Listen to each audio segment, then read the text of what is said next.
Olá, amigos! Sejam muito bem-vindos ao 5º episódio da nossa série Camille Flammarion, o Poeta dos Céus.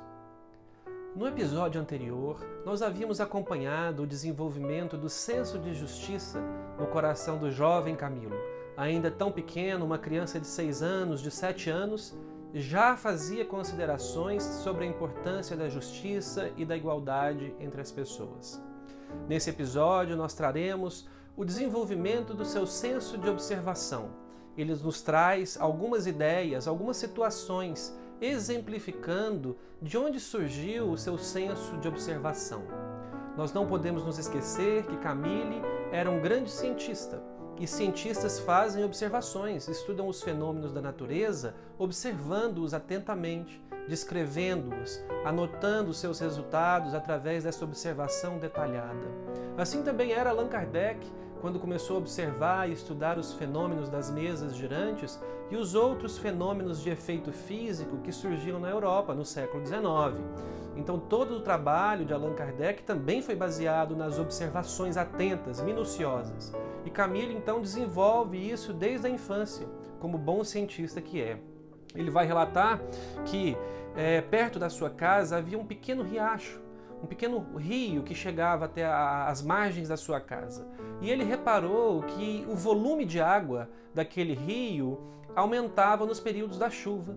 Parece uma observação óbvia e boba, mas para uma criança de 6 anos de idade, tirar uma conclusão de que o rio e a fonte de água tinha origem nas chuvas já é grande coisa para uma criança de 6 anos e 7 anos. Outra situação que ele descreve é que ele visitava o seu avô, que também morava às margens de um riacho. E o seu avô, ele construía grandes moinhos ali para utilizar o trigo como fonte de alimento. Então ele fazia a moagem do trigo. E Camille, de tanto visitar e observar o seu avô, ele começou a colecionar pequenos fragmentos de madeira oriundos de caixas de fósforo. E ele mesmo construiu os seus pequenos moinhos em miniatura. E aquilo ali serviu de brincadeira para ele e os irmãos por muito tempo, ali no córrego, no riacho que passava perto da sua casa. Eles simulavam a moagem do trigo, ele levava trigo de verdade ali e simulava a moagem do trigo, a trituração do trigo, a confecção de pequenos pãezinhos, e ele levava esses pequenos pãezinhos para sua mãe assar. Tudo isso baseado na observação de como funcionavam os moinhos que o seu avô construía nas proximidades da sua residência. Então esse senso de observação já surge com ele desde muito jovem. Além disso, no ano de 1848 e 1849, nesses 2 anos, Camille começa a descrever a sua grande paixão sobre a música. Como a música enchia o seu coração de graça, o seu coração de transcendentalidade, de sentimento amoroso, de respeito à divindade. Ele diz que ao final das aulas, em 1848, 1849, o professor de música, o maestro da escola, começou a fazer aulas de solfejo. E logo ele alçou-se como destaque da turma. Ele coloca a expressão como o primeiro aluno da turma de música, de canto, né? Graças a uma bonita voz de soprano que lhe caracterizava a existência. Então olha só, Camille cantava como soprano. E até os 11 anos de idade, ele cantou ativamente na igreja que ele frequentava com a sua mãe, na igreja católica. Ele cantava em todas as cerimônias da igreja, nas missas, nos casamentos, em todo e qualquer evento que a igreja realizava. Ele diria que a música o inspirava tanto que quando ele começava a cantar na igreja, ele colocava toda a sua energia no ar que saía dos seus pulmões e cantava com toda a voz, pleno de pulmões e de paixão. Ele dedicava intensidade àquele canto. E a sua voz podia ser escutada desde o altar da igreja até romper as portas da igreja. Olha como ele descrevia, que ela atravessava todo o espaço da igreja, rompendo as portas da igreja de tanta energia, de tanta dedicação que ele colocava no ato de cantar. E eles cantavam muitas músicas militares na época, marchinhas militares, e cantavam inclusive o hino da França, a famosa Marselhesa, que ele ficava muito feliz de cantar, muito emocionado quando ele cantava a Marselhesa. Um outro episódio que nós vamos trazer hoje é um episódio muito curioso e que é mais um caso da infância de Camille. Foi o seu primeiro contato com um médico. Então Camille começou a acompanhar desde criança um médico da cidade. Esse médico, ele se chamava o Dr. Reverchon. Então o Dr. Reverchon era uma figura muito simpática e aceitou que Camille o acompanhasse nas suas visitas a pacientes. Então Camille começou a observar a medição, a aferição da temperatura, o exame físico, como é que ele tocava os pacientes, como é que ele examinava os pacientes, as perguntas que ele fazia. E ele fala que gostava muito da companhia do Dr. Reverchon, porque o Dr. Reverchon cantava muito bem. Era um excelente cantor e cantava músicas muito lúdicas e até comédias, que o próprio Camille disse que ria bastante quando o Dr. Reverchon cantava no caminho para o atendimento dos pacientes. E ele relata um caso muito curioso e ele já se auto-incrimina dizendo que ele era uma criança que não gostava de sofrer. E certo dia ele estava com um dente de leite que o Dr. Reverchon foi chamado para ver se podia extrair aquele dente de leite naquela idade, já naquele momento, se estava no ponto de extrair o dente de leite. E o Camille então disse que ele não gostava de sofrer e ele estava com muito medo da retirada daquele dente de leite, que ele podia sentir muita dor. Então ele começou a gritar e a berrar e a chorar com toda a força dos seus pulmões diante da ameaça da retirada do dente. Então o Dr. Reverchon tentou acalmá-lo, dizendo que não ia machucá-lo, que não ia doer. E aí ele falou, não, vai doer sim, eu vou chorar muito, e gritava e berrava, e a sua mãe ficava ali impressionada com aquilo. Até que o Dr. Reverchon ludibriou Camille, disse que só ia olhar o dente, que não ia retirar o dente. Então ele olhou no dente e falou assim, talvez nem precise tirar. Mas quando ele abriu a boca de Camille e ele mexe no dente, ele fala assim, não, realmente precisa ser retirado. E aí o Camille então chora novamente, berra novamente, e o Dr. Reverchon garante a ele que só vai colocar a mão para examinar. E quando ele faz isso, que o Camille permite, ele simplesmente puxa o dente de maneira suave e mostra o dente na mão para o Camille e diz a ele, olha, já passou, já tirei. E o Camille, mas já tirou? E ele fala, já tirei. Aí o Camille começa a dar uma gargalhada, já com seus 7 anos de idade, ele começa a rir banhado em lágrimas, rindo, chorando ao mesmo tempo. E aí ele vai lançar a expressão, né? Foi o sol que nasceu depois da tempestade agitada.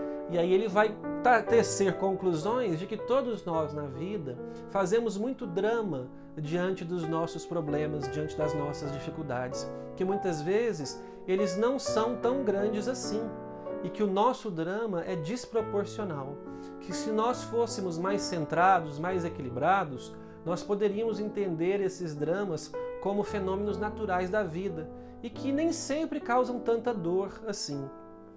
O curioso é que quando Camille escreveu essa história chegou às mãos do Dr. Reverchon muitos anos depois. Então, aos 86 anos de idade, o Dr. Reverchon escreve uma carta para Camille. Meu prezado Camille, lembro bem dessa história que você contou. Fico honrado que você tenha me citado e lembrado de mim com tanto carinho nas suas memórias. Mas eu gostaria de contradizê-lo. Você não era uma criança covarde, uma criança medrosa que tinha medo de sofrer.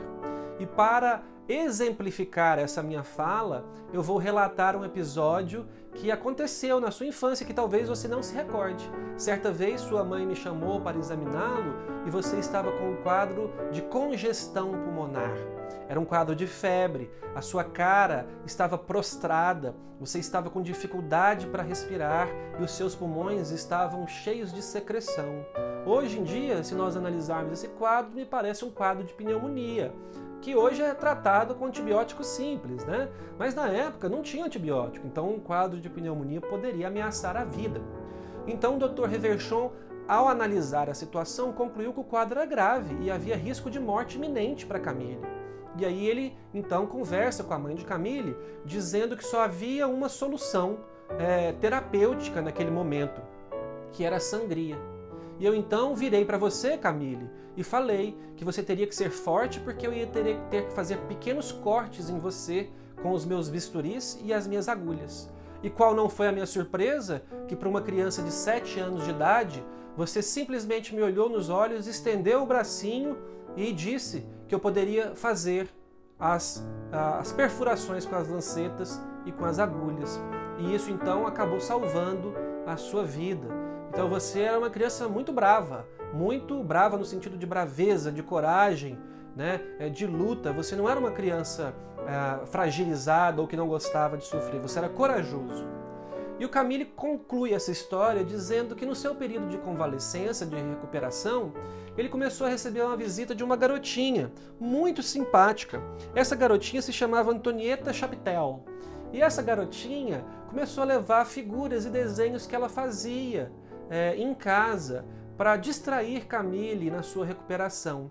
E ele começou a achar essa garotinha tão simpática que ele se apaixonou por ela. Então foi o primeiro amor da vida de Camille, a Mademoiselle Chaptel. Mas o que acontece? Apesar de ser o seu primeiro amor, foi também a sua primeira decepção amorosa, o seu primeiro evento doloroso de verdade, porque aos 10 anos de idade, a Mademoiselle Chaptel acaba adoecendo e desencarna, perde a vida. Então Camille já sofre uma grande perda do seu primeiro amor quando ela completa 10 anos de idade. Outra característica que ele traz no episódio de hoje, que nós traremos no episódio de hoje, alguns traços da personalidade de Camille que nós julgamos interessantes trazer para essa discussão. Ele se diz que ele jamais conseguiria ser militar, duelista, cirurgião, açougueiro, porque ele tinha muito medo da visão de sangue. Ele não suportava ver sangue, ele não se sentia bem, não se sentia confortável com isso. E ele diz que essas profissões, militar, duelista, cirurgião, açougueiro, eram profissões contraditórias com a vida, que deixavam a vida mais agitada, mais tumultuada, tensa. E ele queria uma vida tranquila. Ele queria passar os seus dias desfrutando das belezas da natureza e tendo tempo de sobra para aprender. Então ele fala o seguinte: a vida me parece bastante curta e bastante interessante em si mesma para que se passe toda tranquilamente. Né?